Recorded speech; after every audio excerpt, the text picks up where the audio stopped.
9 لاکھ روپے دینے ہوں گے. تو جتنا آپ ٹائم بڑھاتے جائیں گے اس حساب سے جو ہے وہ آپ کی مدت کے بدلے میں پیسے ہم بڑھاتے رہیں گے.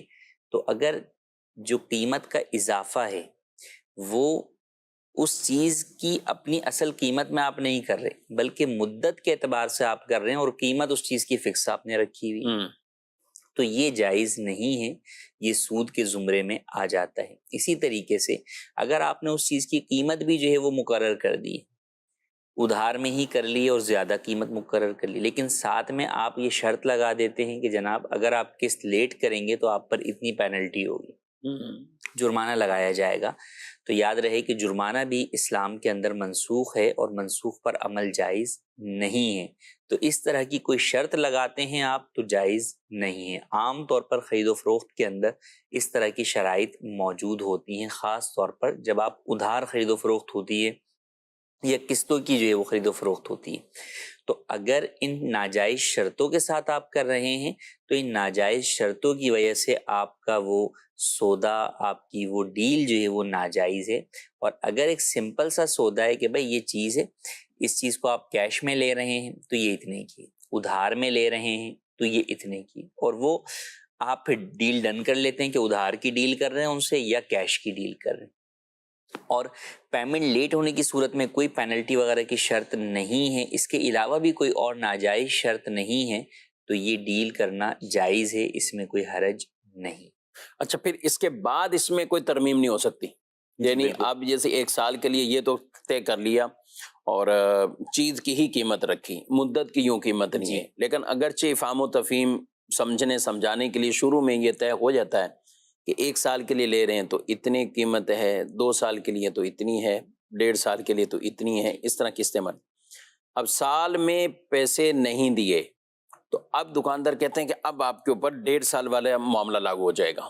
آپ پیسے چونکہ اتنا لیٹ دے رہے ہیں تو 1.5 سال کے اندر قیمت ہماری اتنی تھی تو اب وہ قیمت آپ کو، تو یہ ایسا نہیں کر سکتے کیونکہ اب یہ تبدیلی کرنے کا مطلب یہ کہ آپ نے اس چیز کی قیمت مقرر نہیں کی، بلکہ آپ پھر مدت کے بدلے میں جو ہے وہ ٹائم کے بدلے میں جو ہے وہ آپ قیمت پیسے جو ہے وہ لے رہے ہیں، تو وہ جائز نہیں. جو بھی قیمت طے ہو گئی اب اس سے کتنا ہی جو ہے وہ لیٹ وہ شخص کرتا ہے اس کو اجازت نہیں ہے، وہ گناہگار ہے اگر بلا عذر شرعی جو ہے وہ لیٹ کر رہا ہے، لیکن آپ اس کی وجہ سے اس سے زیادہ جو ہے وہ رقم کا تقاضا نہیں کر سکتے، اس کی رضامندی سے بھی نہیں کر سکتے. کئی لوگوں کے ذہنوں میں یہ ہوتا ہے کہ بھئی اس نے خود ہی آگے کہہ دیا کہ یار یہ میں ٹائم پہ نہیں دے پا رہا ہوں، ایسا کریں اس کا ٹائم فریم آپ بڑھا دیں اور آپ اتنے پیسے مجھ سے لے لیجئے گا. تو اگرچہ وہ راضی ہوگا جب بھی جائز نہیں ہے، کیونکہ سود کے اندر بھی تو دونوں افراد راضی ہی ہوتے ہیں، لیکن چونکہ اللہ پاک نے اسے حرام قرار دیا ہے تو اس لیے دونوں کی رضامندی بھی اس چیز کو حلال اور جائز نہیں کرے گی. تو یہی معاملہ یہاں ہے، اور دیگر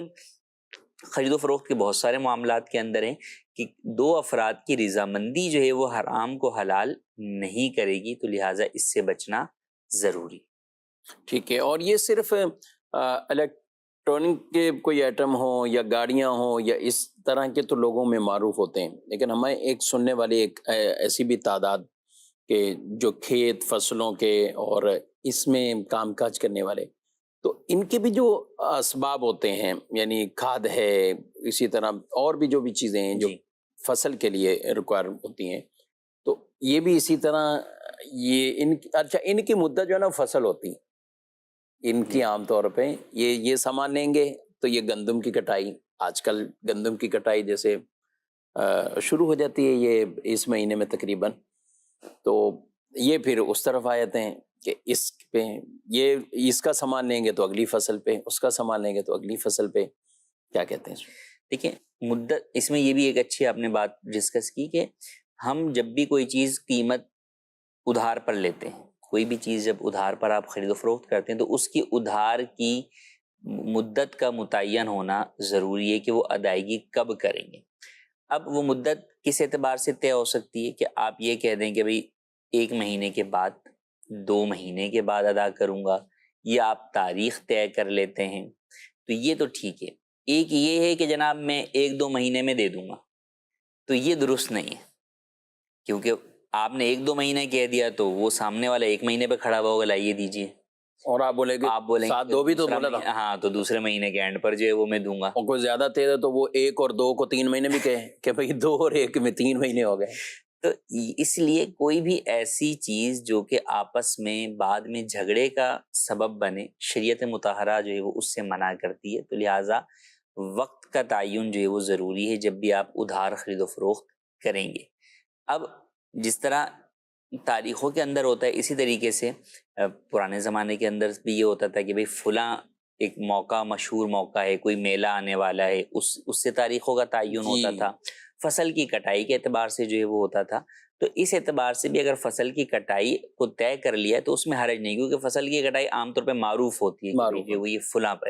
اب اگر کسی نے کہا نہیں جناب جب بارش ہوگی تو ہم دیں گے، تو اب وہ پتہ نہیں بارش جو ہے وہ کب ہوگی. بھلے بعد موسم بارش کے ہوتے ہیں، اگرچہ ہوتے ہیں، لیکن وہ انسان کے اختیار میں نہیں ہے. کٹائی کا تو ایک سب کو پتہ ہے کہ بھئی ہم سب نے جو ہے وہ مل کے جو ہے وہ کرنی، اور فلاں وقت کے اندر فصل جو ہے وہ تیار ہو جاتی ہے. لیکن کوئی بھی ایسی چیز کے اوپر آپ جو ہے وہ ادائیگی کو وہ کنڈیشن کرتے ہیں کہ جو آپ کے اختیار میں نہیں ہے اور اس کا پتہ ہی نہیں ہے کہ جناب وہ ہو بھی سکتی ہے، نہیں بھی ہو سکتی، کب ہوگی، تو وہ مدت جو ہے وہ طے کرنا جائز نہیں ہے. تو بہرحال یہ معاملہ چاہے کاروبار کے اندر جو ہے وہ آپ کے موٹر وہیکلز کے اندر ہو، یا جو ہے وہ کھیت کے کاموں کے اندر ہو، یا اس کے برعکس عام طور پر جو لوگ خرید و فروخت کرتے ہیں گھریلو راشن کی، روزمرہ کی بنیاد پہ بھی کرنے والے ہوتے ہیں گلی محلے کے اندر، وہ ان سے بھی جو ہے وہ چیزیں لے کر جو ہے وہ جا رہے ہوتے ہیں کہ جناب تنخواہ آنے کے اوپر جو ہے وہ دے دیں گے، جو پورے مہینے کا حساب جو ہے وہ کر رہے ہوتے ہیں. تو وہاں بھی یہ تمام باتوں کا خیال کرنا ضروری ہے کہ یہ نہیں کہ وہ اس نے اگر تنخواہ اس کی لیٹ ہو گئی اور پتہ ہے کہ بھئی 1 سے 5 تاریخ میں درمیان میں آ جاتی ہے، یہ ٹائم طے ہے، اور اب اس کی اس دفعہ تنخواہ لیٹ ہو گئی اور اس نے اگلے مہینے دیا، تو آپ اس کے اوپر اضافی چارج نہیں کر سکتے. جو قیمت ہے وہی جو ہے وہ آپ کو ادا کرنی ہوگی اور آپ وہی تقاضا کر سکتے ہیں. یہاں پر یہ بھی ضروری ہے کہ اس طرح جب لوگ خاص طور پہ سامان خریدتے ہیں قیمت ہی طے نہیں کرتے. قیمت ہی طے نہیں. یہ جو چھوٹا موٹا گھر کا سامان جو لینے والے لوگ ہیں تو وہ جناب جو ہے نا، وہ بعض جگہ تو دونوں طرف ہوتا ہے کہ دونوں کی کاپیاں ہوتی ہیں، وہ اپنی کاپی میں بھی اس کے پیسے لکھ دیتے ہیں اور سامنے والے کی کاپی میں بھی اس کے پیسے لکھ دیتے ہیں. لیکن کئی دفعہ ایسا ہوتا ہے کہ دکاندار اپنے پاس ہی نوٹ کر رہا ہوتا ہے اور یہ آئے بس سامان لیا، انہوں نے لیا اور سامان لے لیا. آخر میں آگے حساب پوچھ لیا اس نے، بھائی وہ سامان کتنے کا ہے کچھ نہیں پتا، اس نے جو ریٹ لگا دیا. اچھا پھر بسا اوقات وہ دکاندار بھی ہوتا ہے کہ ٹھیک ہے ابھی تو میں نے مہینے والے ریٹ جو ہے وہ لگائیں، اگر 2 مہینے بعد پیمنٹ کی تو میں 2 مہینے والے ریٹ جو ہے وہ لگا دوں گا. تو ایسا کرنا بھی جائز نہیں ہے. اولاً تو قیمت کا تعین بہرحال ضروری ہے کہ آپ خریدتے وقت ہی، ایک یہ ہے وہ چیزیں جن کا پتہ ہی ہے، بھائی مثال کے طور پر ڈبل روٹی جو ہے وہ خریدتا ہے کوئی، تو اسے پتہ ہے کہ ڈبل روٹی کی یہ پرائز ہے، دودھ اتنے کا ہے، دودھ اتنے کا ہے، تو ٹھیک ہے. اب اس کے اندر بھی جب تبدیلی آئے گی تو انفارم کرنا پڑے گا کہ جناب اب جو ہے وہ ریٹ بدل گئے ہیں. ہاں اچھا، یہ تو اتنی بات چیزیں ہوتی ہیں نا کہ اس کی تبدیلی سب کو پتہ چل، سب کو پتہ ہے، پیٹرول ہے پتہ چل جاتا ہے، دودھ ہے تقریباً لوگ بورڈ لگا دیتے ہیں، کیونکہ یہ زیادہ میرا خیال کیش آئٹم ہے، اس لیے لوگوں کو وہ اعلان بھی ہوتے ہیں اور اس کے مطابق اس کی تشہیر بھی ہو، سوشل میڈیا پہ بھی ہو جاتی. پیٹرول کے بالخصوص ہم کہیں تو ہر ایک کو پتہ چل جاتا ہے کم ہو رہا ہے زیادہ ہو رہا ہے دودھ کا.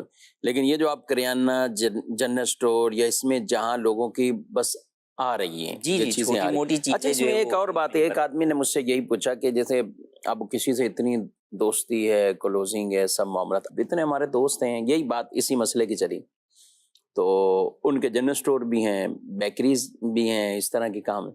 تو اب بولے بھائی دوست فون کرتے ہیں کہ بھائی یہ سامان گھر بھیج دو. ہماری تو کبھی بات ہی نہیں ہوئی اس موضوع پہ کہ یہ کتنے کا سامان ہے اور یہ قیمت بھی کب دینی ہے، کہ اب اتنی کلوزنگ ہوتی ہے تو میں تھوڑی ان سے پوچھوں گا بھی میں یہ قیمت آپ نے. لیکن یہ طے شدہ ہے، طے ہے کہ ہمارا جو بھی ان کے ہاں شادی چل رہی ہے تو پتہ ہے کہ شادی سے فارغ ہوتے ہی یہ پیمنٹ سب آ جانی ہے.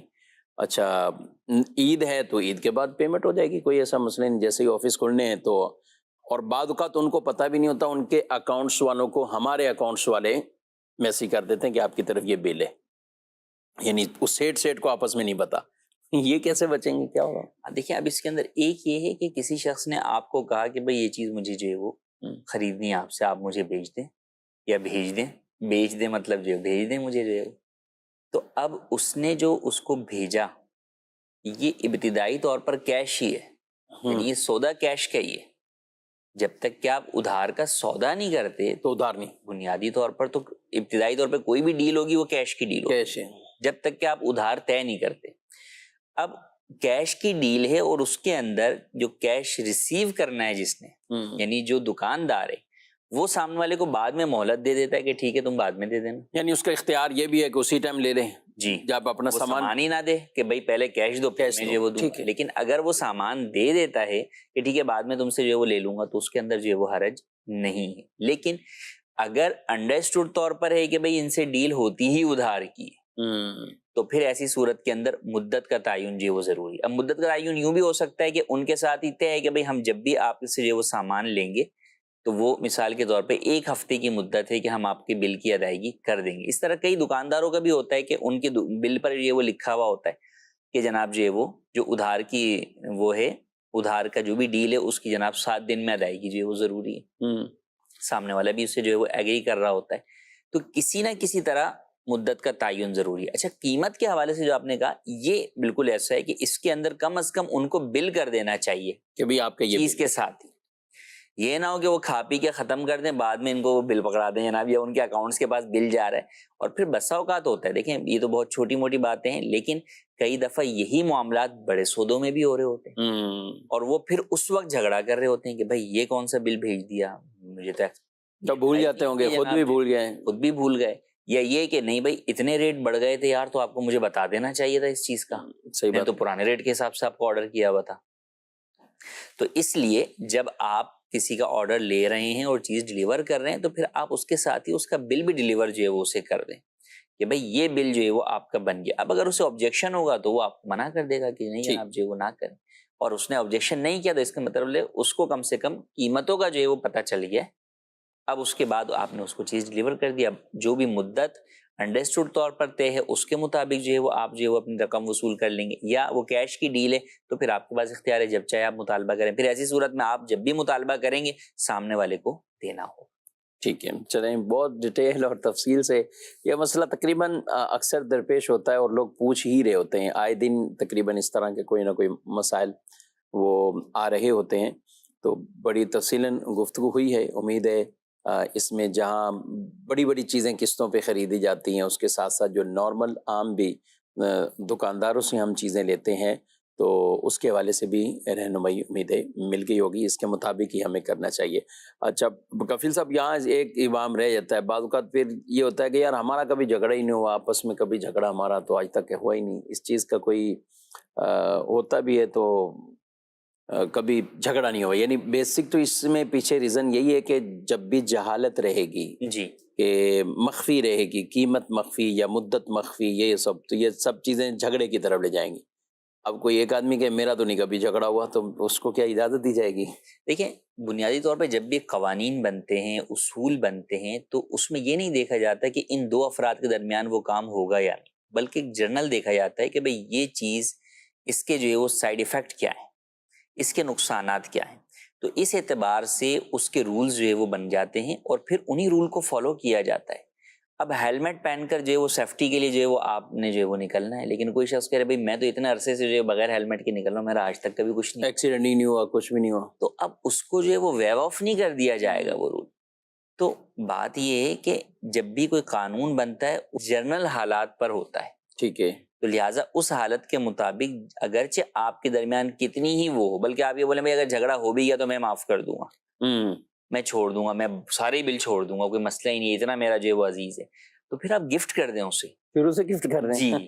لیکن جب آپ اس ڈیل کو جو ہے وہ خرید و فروخت کے تحت لے کر آتے ہیں، پھر مسائل یہی ہو، ٹریڈ ہے آپ کی، بزنس ہے آپ کا، تو پھر بہرحال جو بزنس کے رولز اینڈ ریگولیشنز ہیں آپ کو ان کو فالو کرنا پڑے گا، اور جس طرح ہم دنیاوی رولز اینڈ ریگولیشنز کو فالو کرتے ہیں، اسی طریقے سے سب سے بنیادی چیز یہ ہے کہ ہر کام میں، چاہے وہ بزنس ہو، چاہے امور خانہ داری ہوں، یا اپنے ذاتی معاملات ہوں، یا ایجوکیشن ہو، سب چیزوں میں جو شریعت کے اصول و ضوابط ہیں انہیں سب سے پہلے جو ہے وہ ہمیں ترجیح دینی چاہیے۔ ماشاءاللہ۔ جی، مزید سوال؟ میرا نام سلمان حامد ہے اور میرا تعلق ریلوے سوسائٹی ماڈل کالونی سے ہے۔ خلا لینے کا شرعی طریقہ آپ برائے کرم ارشاد فرما دیں۔ اور دوسرا سوال یہ ہے کہ خلا یا طلاق کے بعد جو نابالغ بچے ہیں ان کی کفالت، پرورش اور رہائش کی ذمہ داری کس کے اوپر ہے اور وہ کس کے ذمے پر ہے؟ یہ پورا ایک جو نا سبجیکٹ، پورا ایک ٹاپک انہوں نے خود ہی سوال میں، اچھا کئی سوال ایسے ہوتے ہیں بعض اوقات سوال تو 1 منٹ کا، یہ بھی تقریباً اس کے ڈوریشن میں نے دیکھی، لیکن 1 منٹ کے اندر اندر ختم ہو گیا سوال، لیکن جواب وہ ظاہر ہے طویل ہوتے ہیں.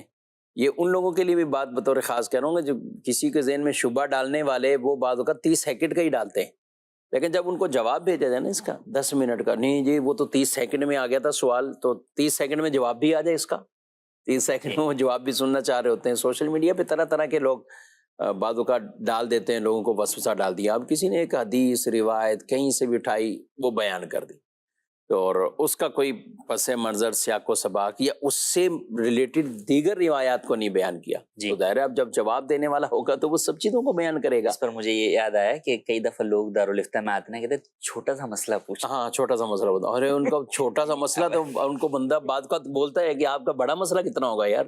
نہیں بس اوقات ان کی وہ تو وہی بات کہ انہوں نے تو آدھی منٹ کے اندر اپنا مسئلہ بیان کر دیا کہ بھائی چھوٹا سا مسئلہ پوچھنا ہے. تو میں ان کو یہ کہتا ہوں مسئلہ آپ کا چھوٹا ہے لیکن اس کا جواب چھوٹا یا بڑا ہے اس کا تو ہم نے تعین کرنا ہے. جواب ہے کیا یہ نہیں، تو بہرحال جواب پر ڈیپینڈ کرتا ہے. اچھا بعض لوگوں کا بہت لمبا مسئلہ ہوتا ہے اور اس کا جواب 2 لائن کا ہی ہوتا ہے. ہاں کہ ان کے وہ مسئلہ ان کی نظر میں بہت بڑا ہوتا ہے. نہیں مسئلہ کچھ ہوتا ہی نہیں اصل میں. در حقیقت یہ ہے کہ وہ اس کے اندر پوری کہانی اور ایک وہ پوری تفسیر اور پس منظر وہ ایڈ کر دیتے ہیں جس کا اس مسئلے سے کوئی تعلق نہیں ہوتا. تو بسا اوقات وہ پھر یوں مطمئن بھی نظر نہیں آ رہے ہوتے کہ ہم نے تو اپنا مسئلہ بتانے مفتی صاحب کو آدھا گھنٹہ لگا دیا اور مفتی صاحب نے 2 منٹ میں ہی جواب دے دیا اس کا، تو لگتا ہے نہیں پورا سنا نہیں ہے میرا مسئلہ، پورا سنا نہیں ہے. تو یہ بھی پیش نظر رہے. لیکن ہمارے بھائی نے تو بڑا ایک ٹاپک، پورا ایک ٹاپک بیان کیا ہے اور مسئلہ بھی صحیح پوچھا ہے انہوں نے، کوئی اور اہم ٹاپک ہے اور بہت اہم. اور آج کل کے دور کے اندر خاص طور پر یہ جس قدر جو ہے وہ رائج ہوتا چلا جا رہا ہے دونوں اعتبار سے.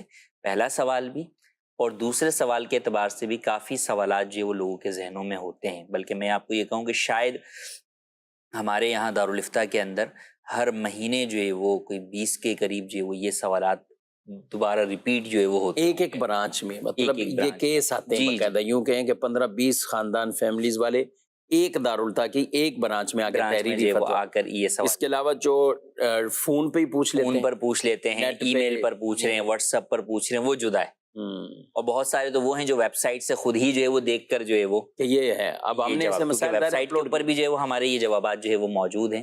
تو بہرحال ابھی فی الحال ہم مختصر کوشش کرتے ہیں کہ ان سوالات کے جوابات جو ہے وہ دینے کی.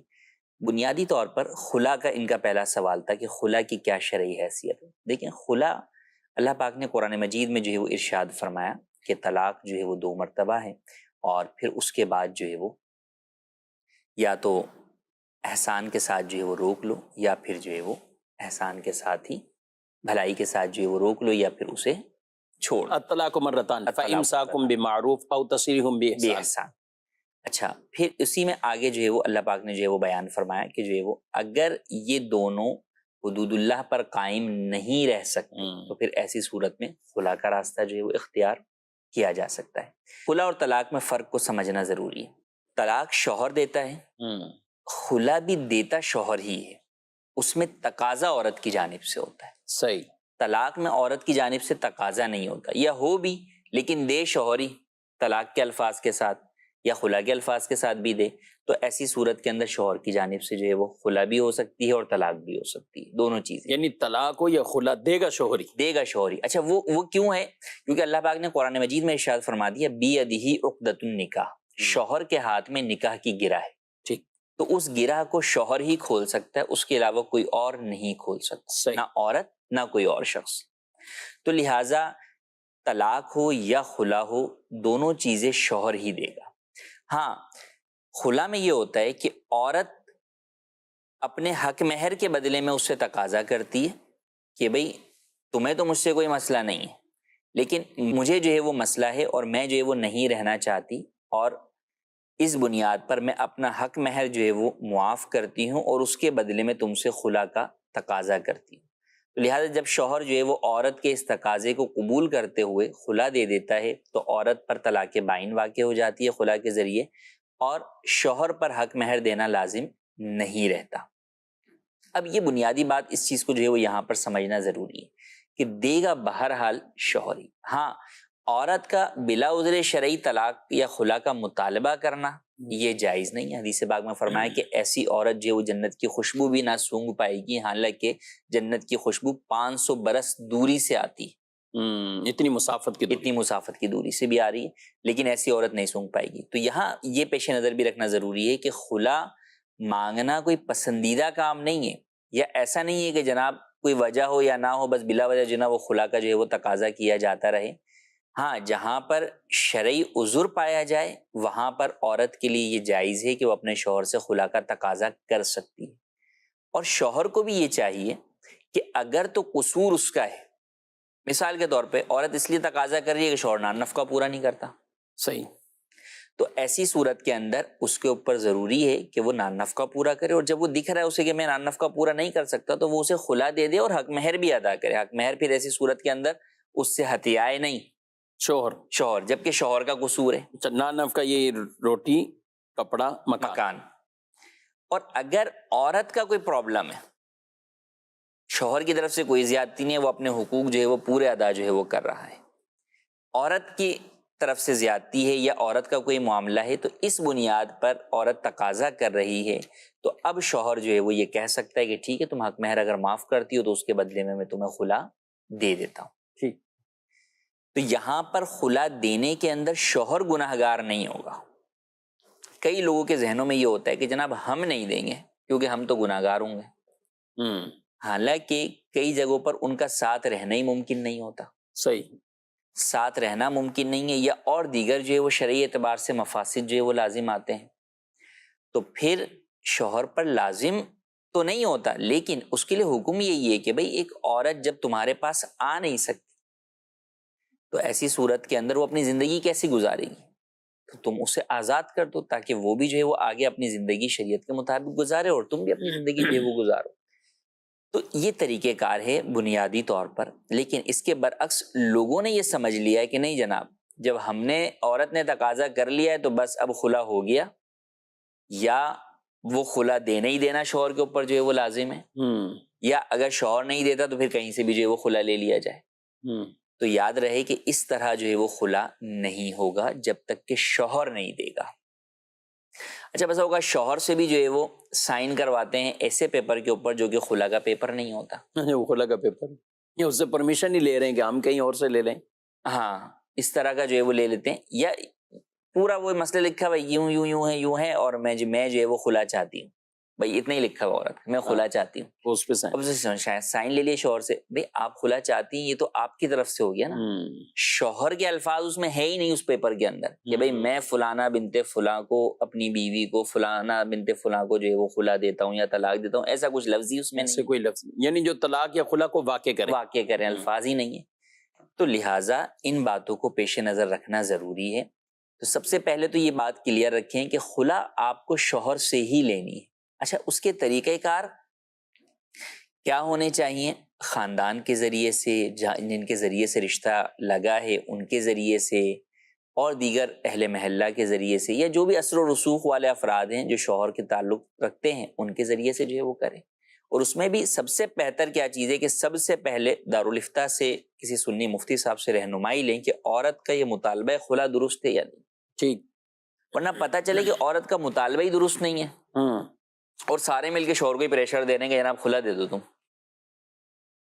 تو وہاں تو عورت کو سمجھایا جائے گا کہ بھئی تم کیوں جو ہے وہ خلا کا تقاضا کر رہی ہو، یہاں پہ تو خلا کی کوئی وجہ ہی تمہاری جو ہے وہ نہیں بن رہی ہے.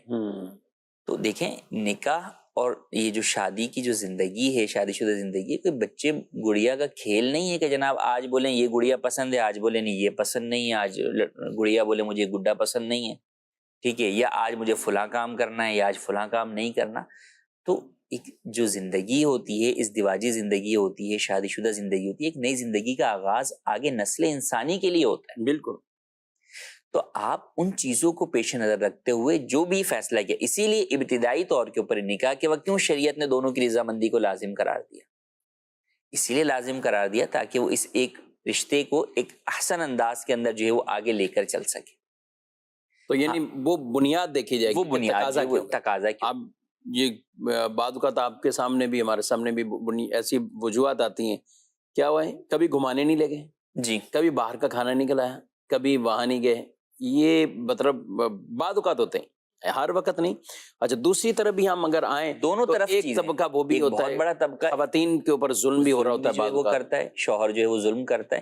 تو لہٰذا سب سے پہلے اس بات کا تعین کہ اچھا پھر جہاں واقعی جو ہے وہ ہے کہ جناب شوہر کی جانب سے وہ ہے نقصان ہے, تو وہاں پر بالکل جو ہے وہ شوہر کو جو بھی ایسے افراد ہیں, وہ چاہے شوہر کے اپنے خاندان والے ہیں. اچھا کئی دفعہ ایسا ہوتا ہے کہ کئی لوگ ایسے ہوتے ہیں کہ وہ ان کو پتہ ہوتا ہے کہ بھئی ان کا بھائی ان کا بیٹا جو ہے وہ غلط کر رہا ہے اس معاملے میں, لیکن وہ پھر بھی صرف اس وجہ سے کہ نہیں کہ ہمارا بیٹا ہمارا بھائی ہے وہ اس کی سرپرستی کرتے ہیں. اور کئی لوگ بڑے جو ہے وہ تکبر سے یہ بات کہتے ہوئے نظر آتے ہیں کہ میں تو نہیں دے رہا, جاؤ تمہیں زندگی بھر رلاؤں گا, تم لٹکی رہو. وہ یہ بھول جاتے ہیں کہ کل کو آگے ان کی بیٹی, ان کی جو ہے وہ بہنیں, ان کے ساتھ بھی اگر ایسا ہو تو کیا ہوگا. تو یہ بہت بڑا ظلم ہے کہ کوئی شخص جو ہے وہ اپنی بیوی کے حقوق ادا نہ کرے یا اس پر ظلم کرتا ہو اور پھر اس کو چھوڑے بھی نہیں, وہ لٹکا کے رکھے. اور کئی ایسے ہیں کہ تعلق بھی ختم کر دیتے, یعنی ساتھ بھی نہیں رکھتے, میکے میں وہ بیٹھی ہوئی ہے اور پھر یہی ہوتا ہے کہ ٹھیک ہے تم گھومتی رہو, میں جو ہے وہ تمہیں خلا جو ہے وہ طلاق نہیں دوں گا. اچھا اسی میں وہی بات جو میں نے شروع میں کی کہ کئی لوگوں کے ذہن میں ہوتا ہے کہ بھائی ہم نہیں دیں گے, ہم دیں گے تو ہم گناہ گار ہوں گے. حالانکہ یہاں تو آپ نہ دے کر آپ گناہ گار ہو رہے ہیں کہ آپ نے ایک عورت کے حقوق ادا نہیں کر رہے, اس پر آپ ظلم الگ جو ہے وہ کر رہے ہیں. اور پھر جب وہ خلاصی کے لیے ایک راستہ چنتی ہے تو آپ اس راستے کی طرف بھی اسے نہیں جانے دیتے.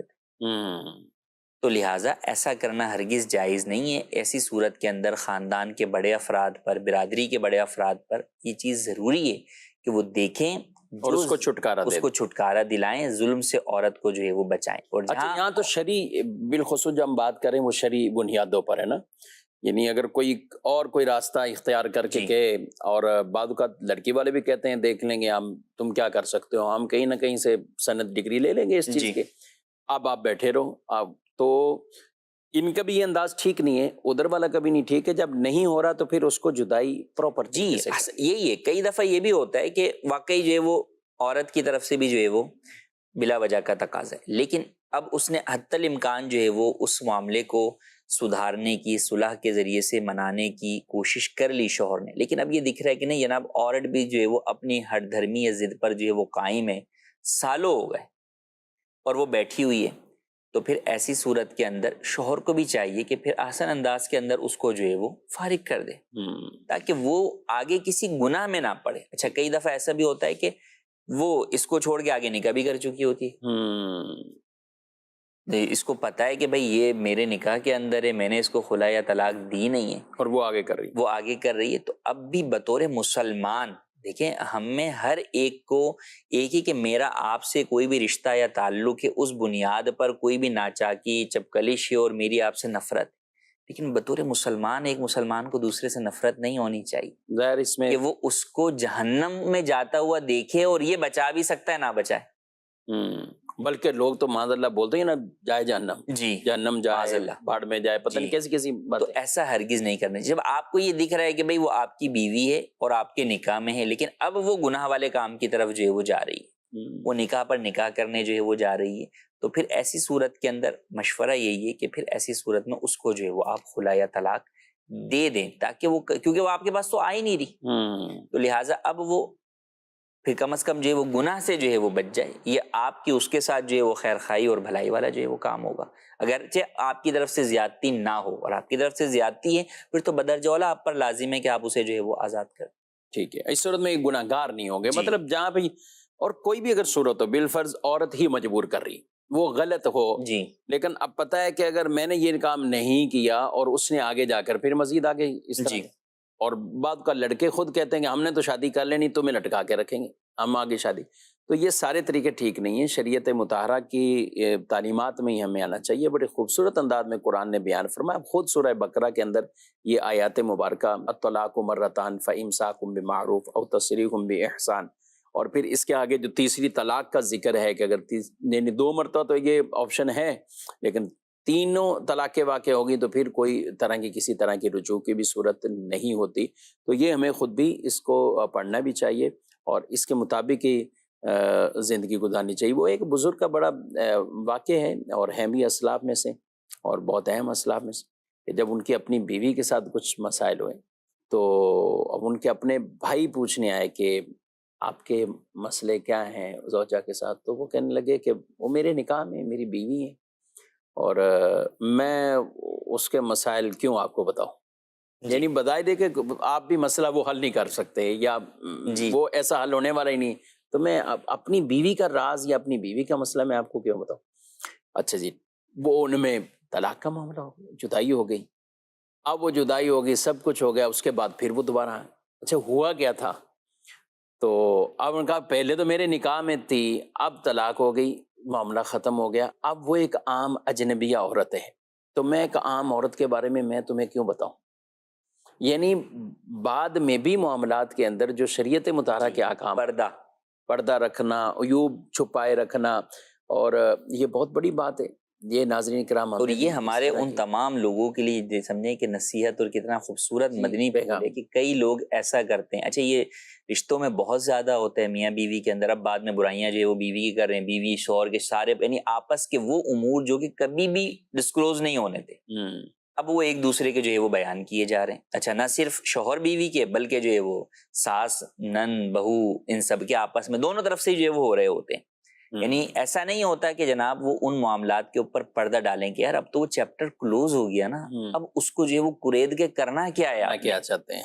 اسی طرح دوستوں کے اندر بھی کہ کبھی دوستی ٹوٹی تو اب پھر پچھلے سارے جو ہے وہ پول کھول دی. سارے ملازمین میں بھی کہ جب تک آپ ادارے میں ہیں تو آپ نے منہ بند رکھا ہوا تھا، جس دن آپ ادارے سے باہر ہوئے تو اب آپ نے کہا چلیں جناب اب دیکھیں میں اس ادارے کی سارے پول جو ہے وہ کھولتا. اور وہ بالفرض عیوب ہیں ان کو بیان کرنا، اور جہاں عیوب ہے ہی نہیں ان کو جو ہے وہ بیان کرنا، الزام جیسے تہمت جو ہے وہ لگانا. تو یہ بالکل جو ہے وہ ان باتوں میں اس طرح کی تعلیمات ہمارے سامنے پیش نظر رہنی چاہیے. ان کا دوسرا سوال باقی ہے، بہت دوسرا سوال باقی ہے، اور میں تو ادھر دیکھ رہا ہوں جو میرے پاس لائن لگی ہوئی ہے SMS کے اوپر اتنے. اور خیر یہ بڑا اہم ٹاپک تھا، آپ نمبر یہ نوٹ فرما لیجئے. اس کے بعد بھی اس طرح کے دائرے آپ کو بھی مسائل ہوں گے، اور ہماری یہ گفتگو سننے کے بعد بھی کئیوں کو یہ ایک اشارہ ملتا ہے کہ ہم جو کر چکے ہیں وہ غلط ہے، اب کیا کرنا چاہیے، اس کو کیسے ہم سدھاریں.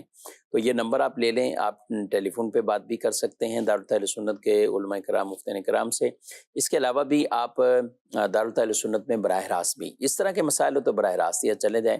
خواتین بھی آ سکتی ہیں، آپ پردے کی رعایت کرتے ہوئے اپنے ساتھ ان کے اگر بھائی ہیں، محارم ہیں یا چند خواتین ہیں تو پردے کی رعایت کرتے ہوئے آپ ان مسائل کے لیے ضرور اپنا رابطہ وہ دارالتحفظ سنت سے کر لیں، تاکہ جو ایک رہنمائی ہے وہ آپ کو پراپر مل جائے. اور جو غلطی ہو چکی ہے اب اس کا ازالہ ہے نہیں ہے، لیکن مزید اس میں گناہگار والی صورت نہ ہو. اور بچوں کے حوالے سے بھی ٹاپک بہت طویل ہے، میں چاہوں گا ایک 1 لائن اگر آپ کو بتا دیں اور اس کے بعد ہم کچھ سوالات. دیکھیں بچوں کا حق پرورش بیٹے کا 7 سال کی عمر تک اور بیٹی کا 9 سال کی عمر تک ماں کے پاس ہوتا ہے، جبکہ ماں جو ہے وہ شادی نہ کرے. ٹھیک ہے، یا بچے کے غیر محرم سے شادی. جی اصل تو یہی ہے، عام طور پر یوں ہی ہوتا ہے. تو آسان لفظوں میں آپ یوں سمجھ لیں، ہاں اگر بچوں کے محرم سے ہی شادی کر لی، مثال کے طور پہ جناب جو ہے وہ شوہر کا انتقال ہو گیا اور اب جو ہے وہ عدت گزار کے عورت نے دیور سے ہی شادی کر لی، تو اب یہ بچوں کا محرم ہے، تو اب بھی حق پرورش ماں کے پاس ہی رہے گا. لیکن اگر ایسا نہیں ہے، بچوں کے نامحرم سے شادی کی، تو پھر ایسی صورت میں عورت کا حق پرورش ختم ہو جاتا ہے اور یہ حق پرورش نانی کے پاس آ جاتا ہے اگر نانی حیات ہیں تو. لیکن عمر وہی رہے گی 7 اور 9 سال، بیٹے کے لیے 7 سال، بیٹی کے لیے 9 سال. اور اس دوران بچوں کا جو بھی خرچ ہے وہ باپ پہ لازم ہوگا. اور 7 اور 9 سال کی جب عمر ہو جائے گی تو اب بچے باپ کے سپرد ہی کیے جائیں گے، اب پرورش میں باپ کی رہیں گے. ٹھیک، دونوں صورتوں میں جب ماں کے پاس تھے یا نانی کے پاس تھے یا بعد میں باپ کے پاس آ گئے، ایک دوسرے سے ملاقات کے لیے بچوں کو منع نہیں کیا جا سکتا. جب ماں کی پرورش میں ہے تو باپ بچوں کی ملاقات روکی نہیں جا سکتی. اسی طرح جب بچے باپ کی پرورش میں آ جائیں گے تو ماں اور بچوں کی ملاقات کو روکا نہیں جا سکتا، کیونکہ رشتہ آپ دونوں کا ختم ہوا ہے، اولاد کا اپنے والدین سے رشتہ باقی ہے. تو لہٰذا اس چیز کو پیش نظر رکھنا ضروری ہے. نان نفقے میں جو ہم نے بنیادی بات بتائی کہ وہ باپ پر لازم ہے، اس میں یہ بات ہمیشہ یاد رکھیں کہ لوگ پوچھتے ہیں وہ کتنا ہے. وہ باہمی رضامندی سے بیٹھ کر جو اخراجات ہیں ان کو پیش نظر کر کیا جائے گا. اس میں کئی دفعہ لوگوں کی طرف سے زیادتی ہوتی ہے. جناب میں سب اسکول پڑھانا ہے، باپ کہہ رہا ہے کہ بھئی میری اتنی طاقت ہے کہ میں جو ہے وہ مثال کے طور پہ 2000 روپے والے اسکول میں پڑھا سکتا ہوں. ماں کہتی ہے نہیں جناب میں تو 10,000 والے اسکول میں پڑھانا ہے. صحیح. تو یہ نہیں دیکھا جائے گا، باپ کی استطاعت کے مطابق ہی اخراجات جو ہے وہ کیے جائیں گے۔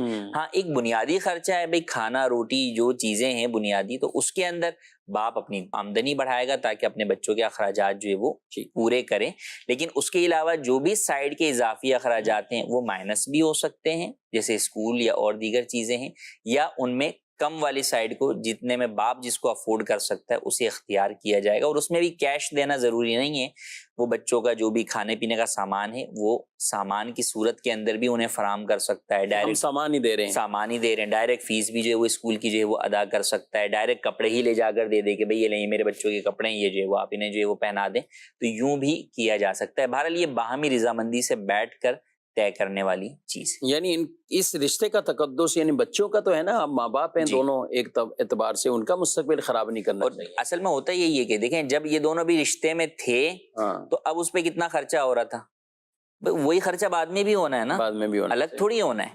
تو اب ماں یا ننیال کی طرف سے یہ تقاضا ہے کہ نہیں جناب ایک بچے کے لیے ہمیں جو ہے وہ 25,000 روپے جو ہے وہ تم دو یا 35,000 روپے دو، جو اخراجات بنتے ہیں وہ دیے جائیں گے، وہ اخراجات پہلے بھی جو ہے وہ ساتھ میں ہو رہے تھے، وہی جو ہے وہ اب بعد میں بھی جو ہے وہ ہو رہے ہوں گے، تو یوں باہمی رضامندی کے ساتھ بیٹھ کر اس کا کوئی نفقہ طے کر لیا جائے۔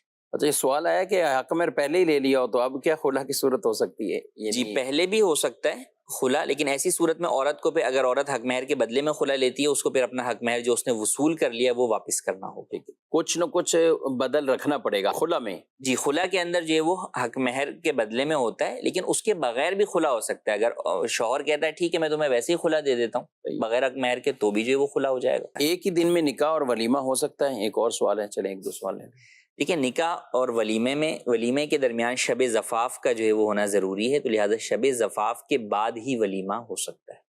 ٹھیک ہے، بعض اوقات ہوتے ہیں لوگ کہ جن میں وہ پہلے ہی ان کے ولیمے یا بڑی دعوت ہو جاتی ہے، تو ان کو چاہیے کہ جیسے ہی رخصتی ہو جائے تو اس کے اگلے دن یا اس سے اگلے دن مختصر سی اپنے گھر میں دعوت رکھ لیں، اس میں ولیمے کی نیت کر لیں، اور وہ ولیمے کی نیت سے وہ کھانا کھلا دیں گے تو انشاءاللہ ان کے ولیمے کی سنت بھی ادا ہو جائے گی۔ یہ کئی لوگوں میں بعض اوقات ایسا دیکھا ہے، اور یعنی رخصتی کے بیچ میں زیادہ فرق بھی یہ ولیمے کے لیے یوں نہیں ہے، پھر سنت نہیں رہے گا۔